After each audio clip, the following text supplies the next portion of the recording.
Thank you for coming on into the live and sharing your essence with me in this eternal moment of which we all share an inextricable and inexorable part. Thank you for doing your part, for coming on in each and every day, and we'll do the same without wasting a single second of your time. Bada bing, bada boom, we go. So that rejection of the point of control locally was real, and we saw a little bit of a move to the downside to the daily support level of 25,356. Where did I get this number? Well, if you have seen, I haven't changed it for eons. It's basically a bunch of these where it has the majority of touches here. You had this back in June, and if we go back even further in time, there was a wick here in May 12, 2022, and even over here. Basically that May 2022 wick level is where we came back to, and we're trying to maintain this region for an SR flip once again to try to reclaim this region. If not, we're coming to the downside to the tune of 24.7 and below, possibly coming to the 236. Let's go ahead and take a look at high block capital. What is high block? Well, people lock their liquidity into the charts to get burned to a crisp by the market maker for not using a stop loss, and we get to see where those crispy characters lie in wait. So let's go see what type of liquidity was pinged in off that liquidity grab to the downside, shall we? Ooh, they had a fair amount pinged in there to the tune of $199 million as we broke into the support, and they came back for the 50x and the 100x of those guys as they broke in, immediately came back and gobbled all the shorts that opened there. Fatality.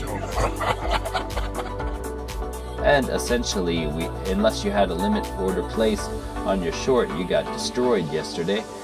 And we're back to where we were yesterday as if nothing happened. And we pinged in the partner in crime up at 26,341. This $199 million candidate might be part of the midweek reversal pool that they're going back into right now as we speak. So a lot of times when they have those rocket ships and stuff, they do trigger stop loss hunts and then peel out after the rocket ship. So they don't want to have necessarily paying 100x people, if you catch my drift. So that's why frugally, like 5x leverage and being able to deal with the sways and swings of things is where you want to be.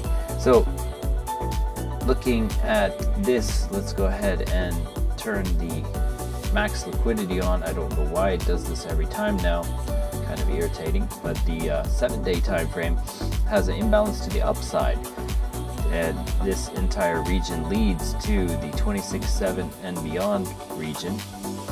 We came back into the 25.3, gobbled up some of these single digit pools of billions, and could be coming back to this for the midweek reversal retrace idea that we've had since the weekend, really. So let's go ahead and expand our vision to the higher time frame of the 1 month. Shout out to everybody here. What's up? We stopped 6 feet under. Yeah, that's basically the Undertaker, right? As Smurf likes to call it, the Undertaker play, where it goes under and then sits up perfectly normal as if nothing happened. So yeah, let's go ahead and take a look. So on the monthly time frame, we do have some pools down below.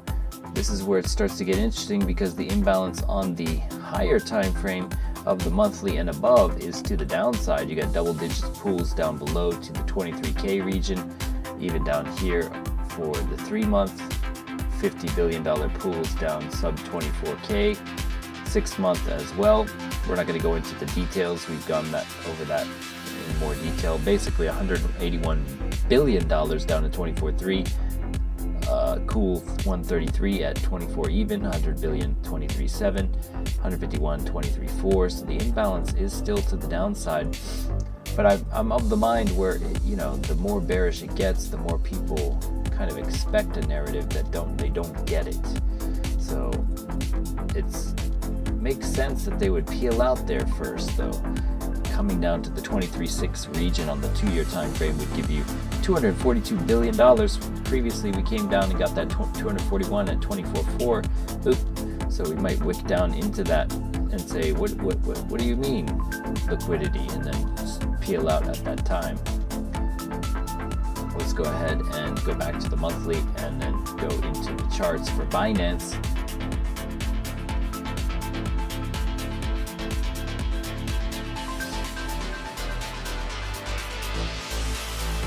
All right.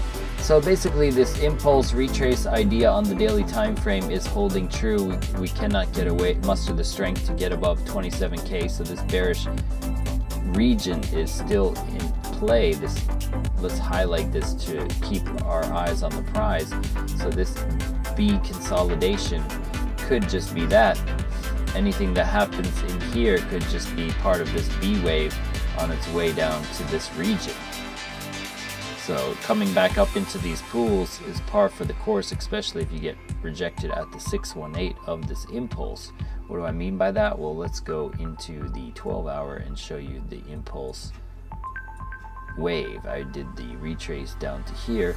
So if we do come up to this region and get rejected off of that, there could be pain in store to those imbalances on the higher time frames. So we're just merely looking for this retrace into the vector candle and how much does it give before it fades, or if it fades. Let's go ahead and look into the indicator. Heads up display on, link in the description for more. You can toggle everything down at features, read each component as we go over it. And we're seeing this 22 hour time frame, basically indecision doji. If you look at all said and done, went down to 25.3 and back up to 26 even, and now stabilizing, pinging in more liquidity. Similar to how Neo dove into Agent Smith and broke out and then goes and then reshapes reality afterwards. So he broke both sides and then just came out like, what's next? Okay. So looking at the daily time frame, let's start to head down through the narrative. So the daily time frame crossover event of the baseline still holding true for this potential retrace idea, coming up to here and seeing what happens off the reaction here and coming lower. Perhaps. If we look at the oscillator, oops, we gotta put it on. So in 30 minutes, the daily time frame will reset. We have broken the 50 level, haven't really gone anywhere on the daily time frame in terms of movement on the oscillators for the stochastic and the money flow. The money flow did come down to the RSI here. So now we're even Steven on the money flow and the RSI, which could insinuate a bounce higher as they reach that equilibrium state with no disparity between them.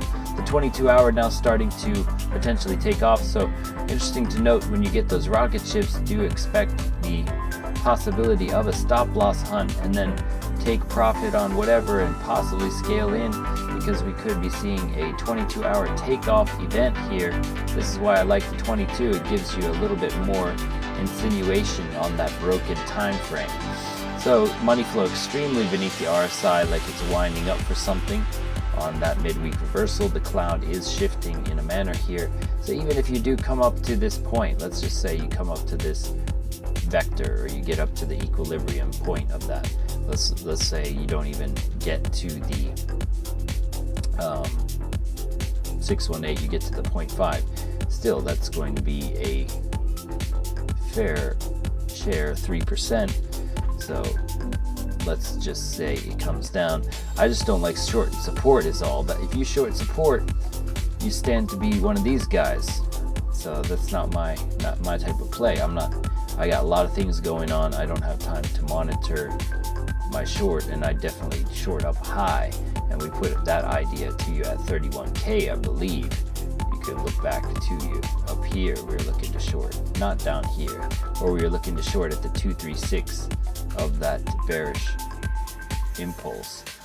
So this is where we're starting to think about possible swingaroo to the upside, but first we want to see possibly this imbalance down below sub 24 get taken. So let's go ahead and take a look, gander down on the 12-hour. See how the 12-hour is doing. 12-hour is looking beautiful. Reset quite nicely on the stochastic. Williams really good, getting in that sweet spot. 6-hour. 6-hour attempting to take off here with the rising sun event in play, coming above the halfway point and tapering here, but could cascade up. You do have a large vector here on the 6-hour. That was that liquidity grab to the downside and surge up. And if we look at the 4-hour, as all the YouTube icons scream bearishness, we could be seeing this kind of pierce up above for that midweek reversal.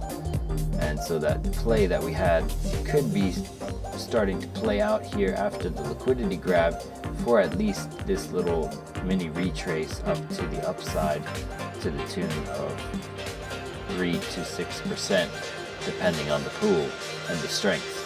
On the 4-hour time frame, we're getting this continuation idea. The Williams in an ambiguous place, not oversold, but not giving a inclination as to what it wants to do. Getting out of the oscillators, the cloud is starting to thin here. Needs to see some sort of reclamation of some kind coming up to here and continuing same as before, because everything is fractal in nature. So looking for this type of play. And if we go to the hourly,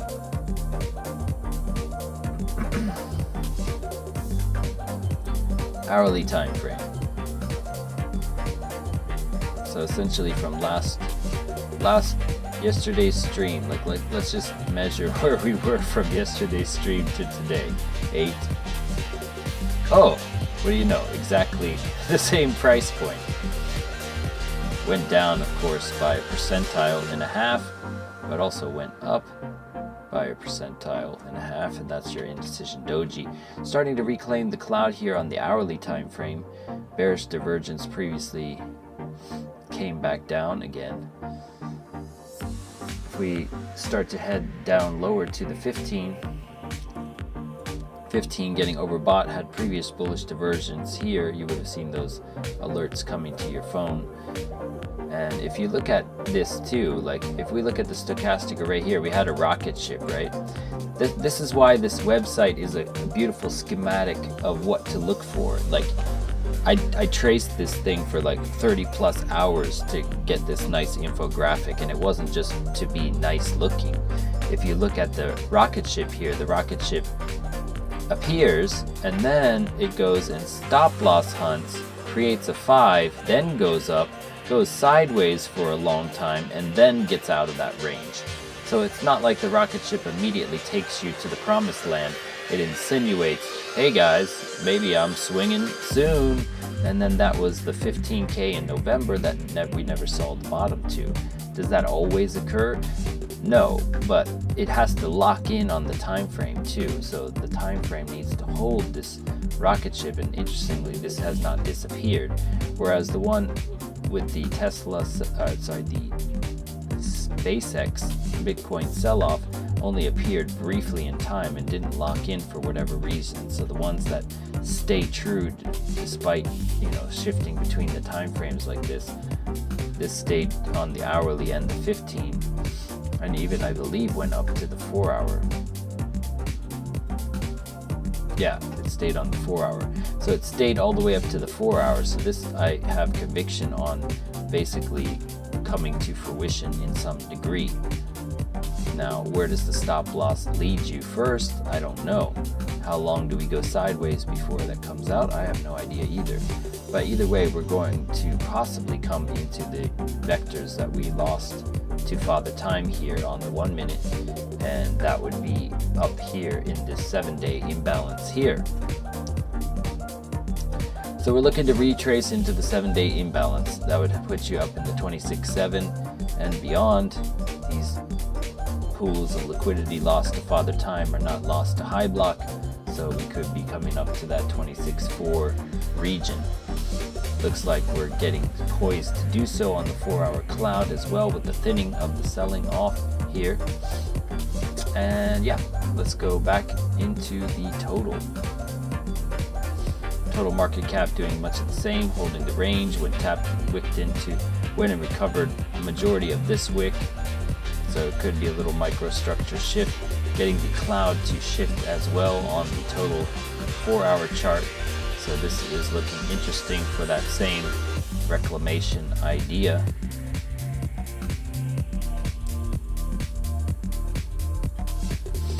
And if we go to DXY,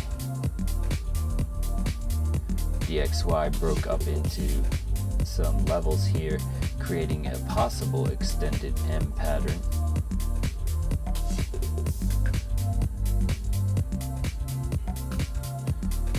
With that opposite N effect, similar to what Bitcoin's doing in the opposite. So that's what makes sense. This already played out, so let's delete it. And if we go to the NQ, NQ starting to bounce off the adaptive on the 4-hour here. We had it was funny because let's go quick recap on NASDAQ. So our indicator, the Optima, was giving a very clear signal about bearish divergence going into the open. And then we didn't actually take our own indicators advice and tried to find a breakout thing and got stopped out a few times. Thankfully, we're only doing micros, so it was just paper cuts. But it was just funny that we were 0 for 4 on our own trades. But then what this was saying going into the open was going down, going down, going down. And wait, that's not even the right time frame, but it still had it on the 5-minute. But here, so we were looking at it. We did look at the ABC. This was a 382. It never came back up to the 5, which was a sign of extreme trend strength to the downside, because if you go to the basic thing, it came to the 382 and never looked back, and the B retrace went down from there. So that was an extreme case where they were aiming at the longs. They never came back to this 0.5 at all. They just rejected off the 382. And so here on the 1 minute, actually, on the 1 minute, we're seeing all this bearish divergence going into the open and had do not enter. And sure enough, as the news hit at 11, boom, to the downside, started to get some bullish divergence here, and then came up and fatigued off of that 786 of the bearish trend base fib level we had 2 days prior, and then 10 minutes into the hourly close, basically bearishly retraced the cloud and then went lower. So the indicator was giving you all sorts of do not enter, and when you had momentum on your side, green, and do not enter, and went down. So Optima is on point. I'm proud of Optima's performance, not my own yesterday, but I traded and made it all back after the session, but I was a bit over trading. But this is one reason why the Bitcoin price went down, because the broader markets were also taking a bit of a tumble. Apple minus 3.5%, Nvidia minus 3%, Tesla minus 1.7%. That is why the NQ took its jolly tumble while the dollar went up. All right, so we'll go back to regular Momentum Master and recap in a nutshell and bid you adieu, because I got to take my son to school. So yes, we got the liquidity grab to the downside. Rockets yesterday still intact in my mind, because we got to come back up into this vector as price action loves to do. So I'm here for it either way. Let's get it. We're back to square one from yesterday. 4-hour time frame could still peel up here as we see a 22-hour possibly play out on that midweek reversal run for profit Friday inbound play. Does that mean you stay for the week? I don't know. It's basically, I'm looking for a midweek reversal, and the reversal would be to come back into these vectors. And yeah, we've essentially gone sideways now for 6 days. So would like to see it make some sort of shift beyond this little mini range. I hear based on some other channels that the market makers are not making as much money as they used to, probably not as many targets to take, so that's why they have to pool it and take time to do it, which is why considering to trade NQ and or diversify by taking an evaluation and managing your risk in that diversification might be in order. Yeah, links are, although that stuff are in the description. If you're interested in high footprint charts, there's also a footprint platform link, 14-day free trial in the description as well. ATAS, very interesting thing to see what's inside the candles, similar to high block, but it's what's already occurred in that candle. All right, well, I'll see if there's any questions you want before I'm out of here. Any questions? Any comments? So, looking to see a retrace into the vector candle to the left. 15-minute is getting overbought here, so how does it stave off into the daily candle close? We are reclaiming the cloud and potentially going higher. Does this cascade? This play I've seen a lot of. I've seen a lot of this algorithm recently where they go up and they come down and then they stabilize, and then they come up and come down and then they stabilize, but then they slowly drift up. I could show you instances of that before. Let's go back to the top over here. I'm gonna go back. That one, that little weird algorithmic play happened a lot back here, if you recall. Like if you go back to here, they did a lot of like spike, wick, and then come up, and then even within that little, see, they went spike up, down, up, spike up, down, up, and then they just kept going up, like they wouldn't take it, and then they did it again.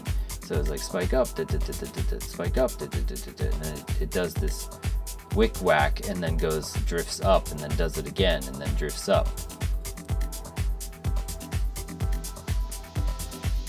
So it looks very similar to this July 10th area here. So they came down, wicked it up, and then gave it all back. So they're like taking out both sides and taking out both sides. It's just constant rodeo on both sides.